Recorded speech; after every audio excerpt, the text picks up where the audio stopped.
Hello, everybody, and welcome to this edition of Discussing Digital. Today, I'm discussing digital marketing with Kimba Cooper-Martin of Kimba Digital. Kimba, would you like to introduce yourself and your business to start with? Thank you. Thank you, Rob. Yeah, I would love to. So, I'm Kimba. My business is Kimba Digital. And despite the name Kimba Digital, we are a gamification consultancy. The reason we're called Kimba Digital is because I used to run a digital marketing agency. And over time, like most people do, you kind of niche into the things that you're good at and that you enjoy and that are getting the best results. And so the business has changed over the years, but now we focus entirely on gamification.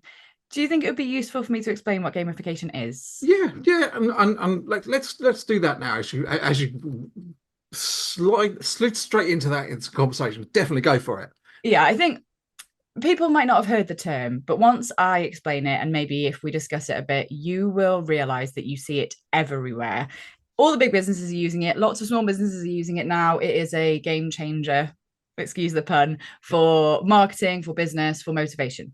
So throughout history, we've all played games from conkers to cricket, from hopscotch to tiddlywinks, Fortnite, any board game, any sport, any of these things. They all have tools and techniques built in to compel you, to motivate you to keep playing, even when you're bored, even when you're frustrated, because you want to get to that next level, or you want to beat your opponent, or you want to get, we want to beat that end of level boss. And so gamification is just taking those tools and techniques from the game world and putting them into non-game settings. So my background is in digital marketing. It's in online courses, online launches, online memberships, social media. And so those are the places that I use gamification to help my clients to get better results. So helping online course creators to do things like get people to engage more with the content or finish the course, helping membership owners to improve retention, get more testimonials, to help social media audiences to get more engagement, all that kind of stuff. But you can use gamification for pretty much anything that is a motivational issue. So if you are procrastinating about it, you can probably gamify yourself to do it. If you've got a team that aren't maybe reaching targets, you could probably gamify them to achieve that as well. But what I focus on, as well as those specific niche areas, is ethical gamification. So gamification for the win-win. So figuring out what it is that your audience, or your players, as we like to call them, want to get out of the situation, and trying to help gamify it in a way that they get something out of it as well as you. It's very common for people to hear gamification and think, well, isn't that just manipulating people into doing something they don't want to do? And while, you might see examples of that, and there are examples of that, I'm not going to argue that there isn't, because there definitely are. I wouldn't help somebody to do that. And also, most people aren't stupid. They're going to see gamification for the sake of it, or that's manipulating them, and they're just not going to take part. So, yeah, this is what we do with gamification. A lot of people assume that it's just making things fun, but everyone finds different things fun, and it's about helping to motivate people to take action. Yeah, that's really good. And actually, in some ways, that leads quite neatly into one of the things we were talking about beforehand, how you used gamification, I'm guessing, to motivate yourself with a 30-day campaign, even though you didn't think it was a campaign at the time, for doing reels and videos, which you've now been nominated for an award for. So do you want to talk a bit more about that? Because I mean, it's just a nice flow into that, really, as part of it. Perfect. Okay. So yes, it's really weird, isn't it, when you do marketing? You just kind of do what you do. You don't really think about it very much. You just, this will make good content. This will be good to sell X, Y, and Z. Let's give this a go. So I was I'm pretty consistent when it comes to putting content out. I'm good at putting out static posts, blog posts, emails go out regularly. And something my friends do say about me is like, how are you so consistent? You always put things out on time. But I'd realized that short form video was becoming more and more prevalent. And I was putting the odd video out, but I was being a bit lackadaisical about it, let's say. There was, we discussed this before we went on the podcast. There was a bit of a block there. I don't know why. I do video all the time. I speak, live all the time, and I do longer videos all the time. But short form videos, for some reason, were just a big issue for me. I guess I built them up in my head as something that was going to take a long time, or I wasn't going to be interesting enough, or, all these things that people say to me when they're talking about gamification. I was saying about this. So I thought, right, what can I do? So I thought I can gamify myself to do this, because this is a motivational issue. This is something I'm procrastinating on. So let's set myself a 30-day challenge. And to make it a bit more fun, let's pair it with something else that I'm not doing as consistently as I would like. You know what it's like when you're in business. You end up on the treadmill of working all the time. Maybe you do social stuff and then you forget about self-care. So Yeah. I thought, let's pair it with self-care. So I set myself a challenge. I thought I'm going to do 30 days of, I think in the first video, it didn't even have a name for it. I said 30 days of self-care and gamification videos, something like that. It was really long-winded and really terrible. Yeah, But so I've watched that one. I can't remember, but I know it was quite a long title you gave it. yeah, it was really long. And but I knew that if I didn't put that video out there before I had a name, before I had a concept, before I knew what it meant, that it wouldn't get done. Yeah. So I put that out there for external accountability. In the gamification world, we talk about extrinsic motivation. So it's an extrinsic motivation. I've said I'm going to commit to this 30 days. And I said in that first video, help me name it. And so for 30 days, including the weekends, I had to put out a short form video. And in that series, I thought I can use this to educate people about how I'm gamifying myself to do this, give them some tips and tricks on gamification, educate my audience about the fact that gamification isn't just a big, 3D game environment. It is something as simple as really low quality, rubbish, off the cuff, short form videos that help me to learn how to be better at doing this, help me to get some self-care in, and can be done for free and easily, really. So I taught lots of little bits along the way, and I kind of hid things in them in a way. If people were really watching, they would see some of the gamification techniques I was using to game myself. And yes, I was very surprised. Last week, I got an email saying I'd been nominated for an award for my gamified goals campaign, that's how you'd find it on social media. Pretty much any platform, search for hashtag gamified goals and you'll find it.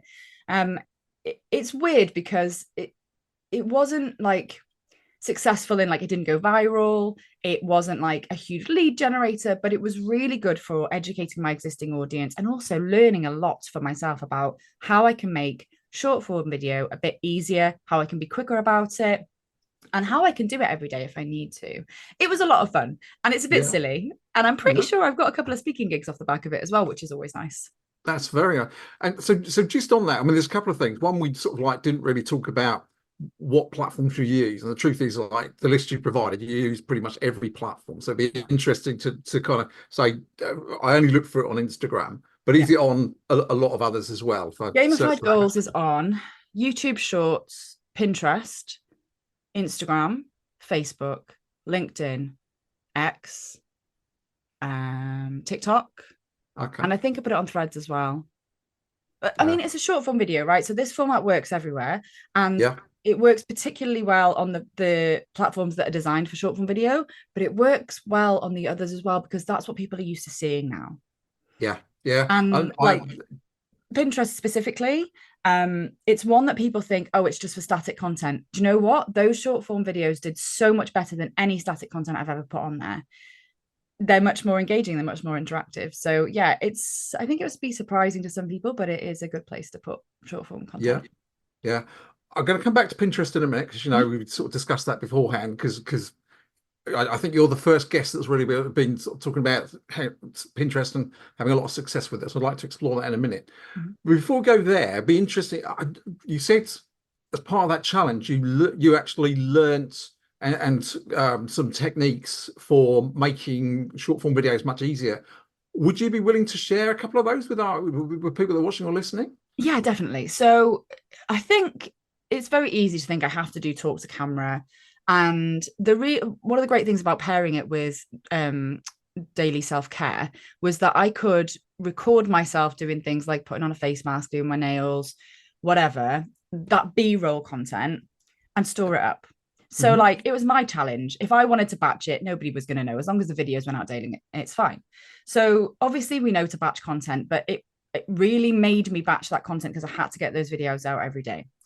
The second one was that some platforms are better at creating subtitles than others. Instagram subtitles do not like my name. They do not like gamification.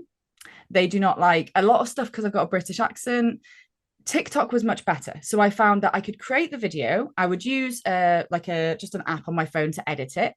And then I would put it on TikTok first to get the captions. Then I would click save to phone before I published it, and then I would have the raw video with captions that I could share everywhere else. And I could do a few of those and save them. Something else I learned is that I'm really rubbish at doing voiceovers. So like I'm really good at being chatty like this. I'm really good at interacting with people, doing long form videos, but having to do a voiceover that includes what this video is about, who I am, why you should care, like some tips and tricks and stuff in 30 seconds is really hard. Yeah. That was the hardest part for me, was doing the voiceovers. And so Okay. you'll see that by the end, me explaining what the challenge is, why I'm doing it, who I am, is so much nicer, clearer, succinct than it was at the beginning of the challenge, because I just over the time got better at it. It's still Right. not perfect. And if I was to run that challenge again, I would probably have an even better way of introducing by the end of it.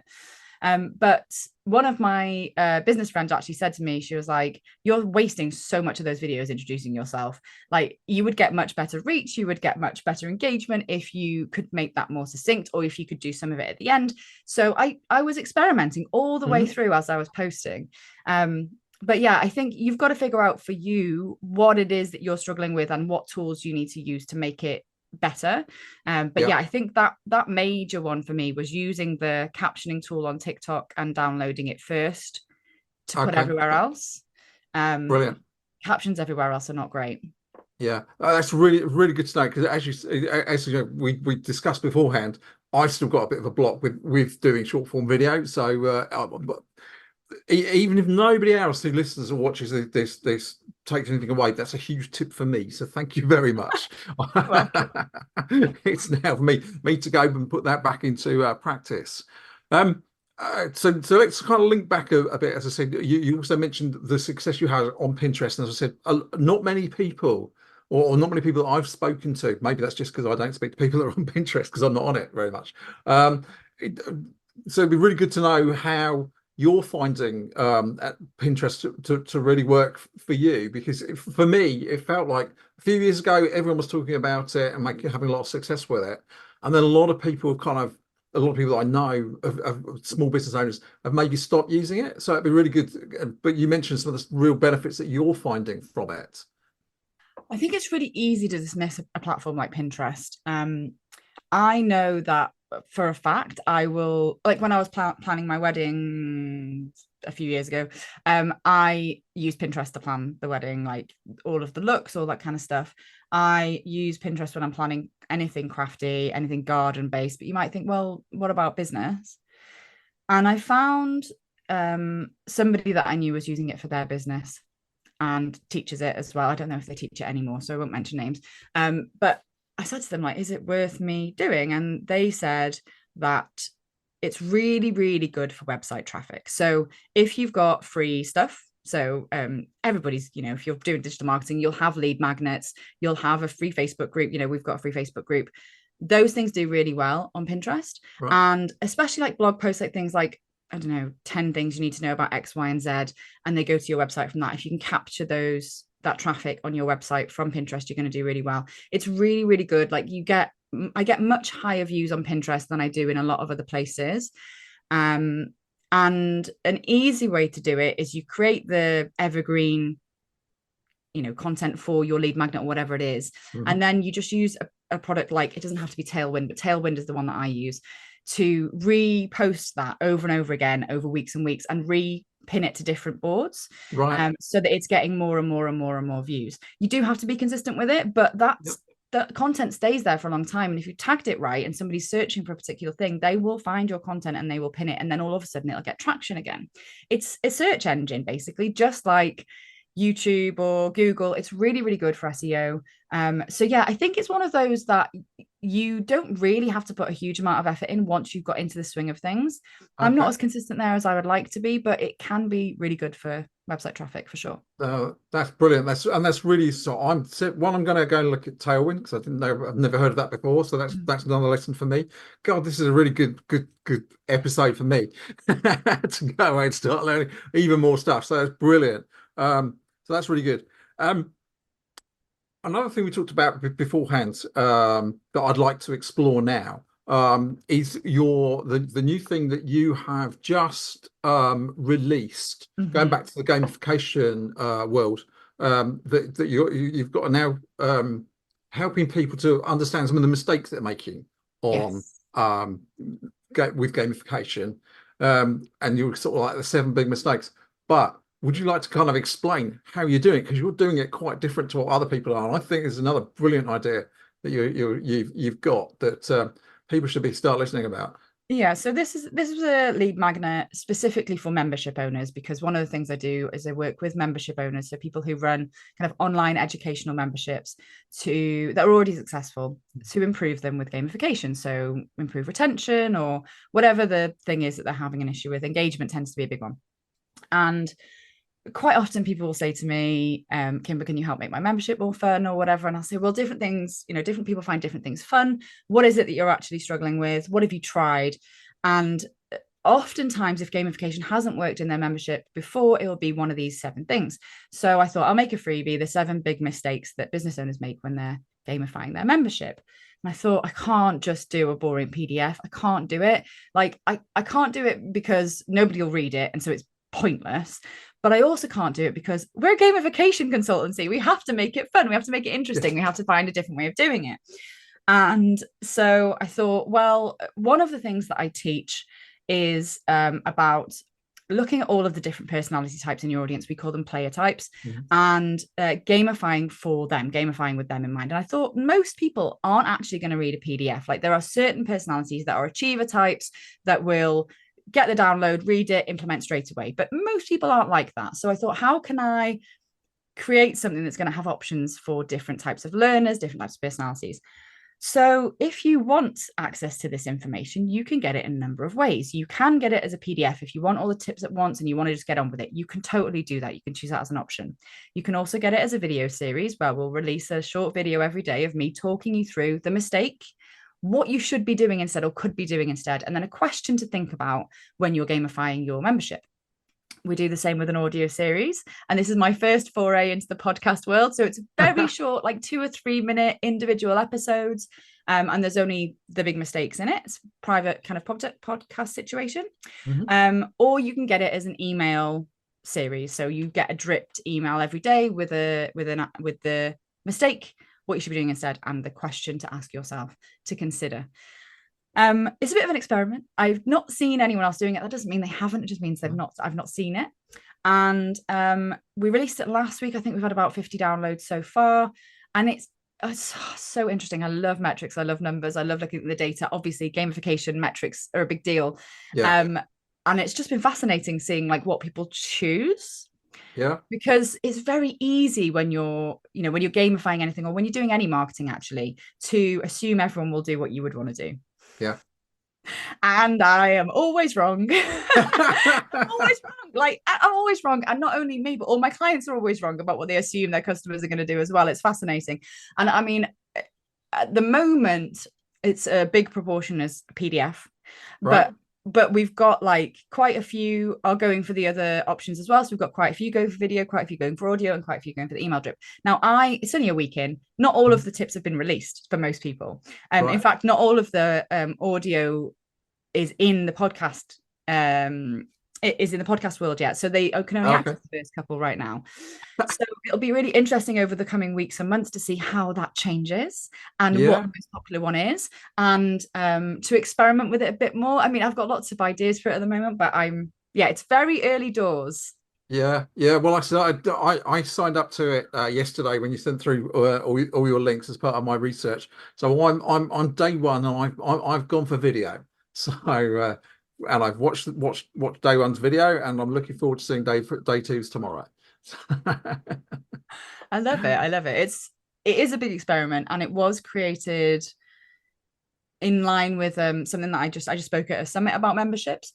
But yeah, I'm just so excited to see how it goes. And I think if I'd have downloaded something like that myself, I probably would go back and download some of the others as well, which means that leads to retention, because repetition leads to retention, doesn't it? Yeah, it so does. That would mean that people would listen or watch or read something they've already, because it's the same thing. Like, I mean, on the video one, I think I expand a bit more because I have verbal diarrhea, but like they all contain the same content. So I'm hoping that it will actually lead to some people who really understand what they're missing out on, and either implement for themselves or come and work with us to help them implement. Yeah. Yeah. No, that's cool. And like I said, I haven't gone back yet, but I almost certainly will, because I think it's a really interesting way of doing a lead magnet. And so I'm very keen to kind of see the different elements of it. But also, you do find, you should say, different people learning different ways, and sometimes actually reading it or seeing it in different ways helps you with that kind of getting it in your head, because you've read it and you've seen it and you've listened to it, sort of thing. So no, I think that's a brilliant, really I interesting mean, an idea. additional thing to note, just, I mean, I don't know if this is a tip or a warning, but it's a lot of work. All right. Yeah, So putting together a PDF, you can do it in half a day, get the sales page up, like done. It really easy. Write one of the emails for the sequence, and then you can continue to fill it in afterwards. But with this, we've had to do a follow-up email sequence for all of them. yeah, We've had to do, the editing of the video, the editing of the audio. We've had to do, it was a lot of work, and it's not pristine because it is an experiment. In fact, pretty much nothing you see of mine is going to be pristine because it's always an experiment. But I yeah, like that, I think it shows that there's nothing wrong with test and learn. yeah. You know, it's fine. But yeah, it is a lot of work. So if you're going to try and do something similar, just bear in mind that it's not as easy as just getting a PDF out there. Yes, yeah, and what you just sort of touched on there is as well about I'm not saying the quality is wrong, because actually I found the video perfectly good, perfect for getting your message across.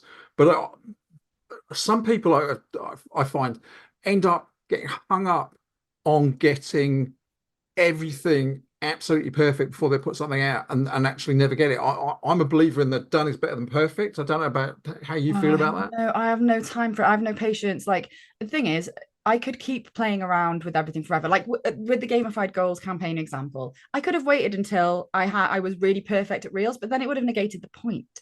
And I also feel like if I'm telling people just get it out there and trial it, because nothing's going to go right straight away with gamification. Some of it might not work anyway. You've got to test these things, and the best way is quick and dirty. Just get on with Yeah, it. If I'm yeah, teaching that, I have to also show it. So, like, people will email me and say, you've got a spelling error in this. I'll be like, thank you so much. I had no idea, and I'll just fix it. But no, but the small proportion of people who might care about that are never going to work with me anyway, and they're not going to find gamification useful because they're going to try and make something perfect, and then they're going to find, like I have in this exact example with the 7 big mistakes, that as soon as they implement it, people will use it differently than they anticipated. It won't go exactly to plan, and their whole world will fall apart. So I yeah. think you've just got to get on with it and give it a try. Like, it's not going to be the end of the world if it goes wrong. Yeah, yeah, yeah, and interestingly, as you said earlier as well, quite often people kind of, you set out doing something with an assumption that it's going to work a particular way because that's how you think, Mm-hmm. or that's how you would want to consume it. But actually, your ideal client wants to do something completely different, or they take what you've said and they use it in a completely different way, and you think, where did that come from? Or you think this is going to be the popular one, and actually it's that one. And if you don't do it, as you say, don't get it out there. You can waste a lot of time trying to make something perfect that doesn't work. Yeah. Whereas actually, you've missed the thing that actually would have made all that difference. Yeah, and like unrealistically, I've made quite a lot of money in business. That sounds braggy, but let me finish the sentence and then it might not. By doing things that aren't perfect. Yeah, So like I'm proving the concept and then tightening it up, making sure it looks good. yeah, Um, yeah, you know what, like, people have come to some of my big 5 day challenges before. I used to run these big 5 day challenges about Instagram with thousands of people in them, and in some of the live videos, in one of them, I knocked my coffee over and it went all up the wall, and during the live video I had to run off and get a towel, come back in, clean the wall, and like carry talking to them, and all of them are like, this is great, because it is a big block for people. I don't want to go live. I don't want to do this. I don't want to do that in marketing because I'm afraid of how it will look. And how yeah. it looks is I spilt my coffee over. Like, it doesn't Doesn't it matter. doesn't look like I'm an unprofessional. It No. happens to everyone. Yeah, yeah, and some people probably actually probably broke the ice in some ways with some people and stuff like that. So yeah, it is, those imperfections that sometimes really make it, and even if you are recording it, you maybe cut that bit out, put it in a blooper reel or something, because they're always quite big. Oh, they're great. I think I was saying before we sort of started recording, that some of the most interesting things happen, or some of the interesting conversations happen for me before we actually start recording, particularly with somebody I've met before. But also bloopers. I got your name wrong first time around. We recorded this, didn't I? Not really. You didn't get it wrong. I think you Or just I wanted to had to double double check what check it it, was. Yeah. So yeah, it's important to just kind of get out there and do it, and then you can correct those sort of things. But also, don't try and hide that things go wrong. So I think that's another thing. Certainly in this sort of thing, I'm not a trained TV host or anything like that. My conversations are always full of ums and ahs and pauses, and sometimes I half complete a sentence, then go somewhere completely different. But as you say, you've got to get out there and do it. Mm-hmm. Which I think is a really important sort of thing to say. So yeah, I know I'm not going to get a job with the BBC, but at least I'm still doing this. You shouldn't be so hard on yourself. Oh dear. Well, I'm really conscious that you've given up a lot of your time so far. So we sort of kind of move towards the end of the episode, I think. As I prepped you beforehand, there are two things I ask every guest to really help our watch viewers and listeners with getting on with digital marketing. And one is a tip that they really should be doing. Get out there and do that. And then the other one is just don't do that. It doesn't work. It's really terrible. So let's start off with the good one. What's your good recommendation and tip to everyone? Okay, so we've kind of alluded to this a little bit in what we've talked about today, but that's fine. So the anybody listening to this, if you've done any sort of marketing or you've attended any sort of marketing training, you will have been told about the ideal customer avatar, the ICA, or the dream client avatar. And I find what a lot of people tend to do is they have that for people that they want to sell to. And then once they're into their world, it goes down the pan and they forget about it. And I think that what you need to do is you need to think, right, who's in my existing audience, who's in my memberships, my students, who are my clients, and what are their personality types, because that's what we do with gamification. You can do it in marketing as well. And then just like I've done with the 7 big mistakes, tailor it to the kinds of people that you know are in your audience. So if you're running a course, it's very common and it's very this is what I see a lot is people will say, oh, there's going to be loads of achievers in my audience, so I will run competitions and I will do things that help them to finish the course. But not everyone who joins your online course is joining to learn the thing that you're teaching. Shock horror. Sorry to say that, but it's true. Some people will be there because they want to copy what you're doing. Some people will be there because they want to see how you teach. Some people will be there because they might want to work with you one-to-one and they want to see what you're like first. Some people will be there because they want to network with other people who can afford that online course. Like there's all these different reasons why they're there. And within that as well, there's all these people who like to consume content in different ways, who like to interact with content in different ways, who learn at different times of day. So you have to really think, right, okay, I've got my dream customer in. Now, how do I tailor what I'm doing to suit them more? Like, think about the 2 whys. Okay, this is marketing basics. Why am I doing this thing? What am I hoping to get out of it? And why should they care? Why should they care? Why should they not just scroll on by? They're busy. Everyone's busy. Everyone's got their own stuff going on. Why should they care? Why should they engage? Why should they invest? Just think about the 2 whys. Like, that's a really big tip from me. Yeah. Gamification or marketing or in life. Yeah. I think there's more than 2 whys at the end there, but you're absolutely right. Those whys are so important. I really like that. Okay. And what about the other side of it? The don't do this. It really doesn't work. What's your don't do it tip? Okay, so I'll give you 2. One of them leads from what I was just saying, which is about competitions. All right. So people think gamification, I need to put a competition in. I need to add something which is going to make people compete. Everyone's motivated by different things. Everyone finds different things fun. Some people hate competitions and they hate competing with other people. So adding a competition into your free course, your free challenge, your launch on social media will engage certain types of personalities, but it is going to completely turn off others. And it is not necessarily the right thing to add in all the time. So if somebody's saying to you, oh, just add a competition in, really think about your audience. Do you have people in your audience that would prefer to be in competition, but maybe in a team collaborating with others? Like, is there a way that you can build in something that is going to engage them and motivate them that isn't going to be fight to the death to win a prize that nobody cares Yeah. about, you know, like Yeah. that's really important. And I think my other big tip, which you might not expect me to say, is you don't have to start with gamification. Oftentimes there are things you need to fix before gamification is what will work. People Yeah. think that it's a magic wand. They'll say, Kimba, can you add gamification? My course isn't working. And it might be like, well, if your course isn't working, you need to fix the course first and then add gamification for marginal gains. Like add gamification to help those people that are struggling, because you know that once people get to the end of the course or the end of the membership or whatever it is, they get results. So you use the gamification to help more of the people complete the thing. Don't necessarily have to start with gamification. Gamification is like a cherry on the cake, I suppose, is a better phrase. No, that's good. I like that. I like that a lot.